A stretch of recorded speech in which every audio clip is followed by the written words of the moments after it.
ఈ దినవాక్య ధ్యానముషము బలిపీఠము బాగు చేయుడి. అతడు కింద పడద్రోయబడి ఉన్న యెహోవా బలిపీఠమును బాగు చేసెను. 1 రాజులు 18 అధ్యాయం 30 అయ్యో, దేవుని బలిపీఠము పడత్రోయబడి ఉన్నది.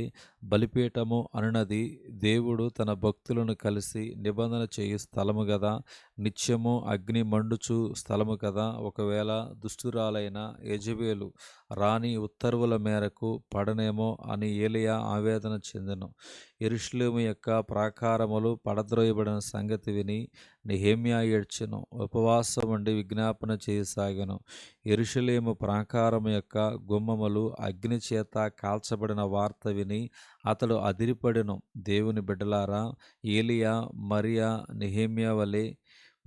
నెహెమ్యా వలె మీరు స్పందించుచున్నారా? మీ ప్రార్థన బలిపీఠము, కుటుంబ బలిపీఠము ఎన్నడూ పడద్రోయబడకూడదు. ప్రభు మన మధ్యకు దిగివచ్చుటకు మార్గము సిద్ధపరచబడవలెను. దేవుని రాజమార్గము సరళము చేయుడి. వంకరవి చక్కగాను, కరుకైనవి సమముగాను ఉండవలెను. అప్పుడు యెహోవా మహిమ బయలుపరచబడెను.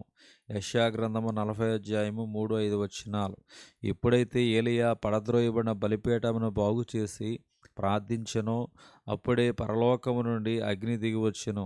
ఎఫెసీ సంఘకాల విశ్వాసులు దుష్టులను సహింపని వారయుండిరి. అపోస్తులు కాకయే తాము అపోస్తులమని చెప్పుకుని వారిని పరీక్షించి వారు అబద్ధికులను కనుగొని వివేచన కలిగి ఉండిరి. వారు సహనము కలిగి ప్రభు నామము నిమిత్తము భారము భరించిరని ప్రభు సాక్ష్యమిచ్చెను. అయినను వారు మొదటి ప్రేమను విడిచితిరని ప్రభు తప్పు మోపెను.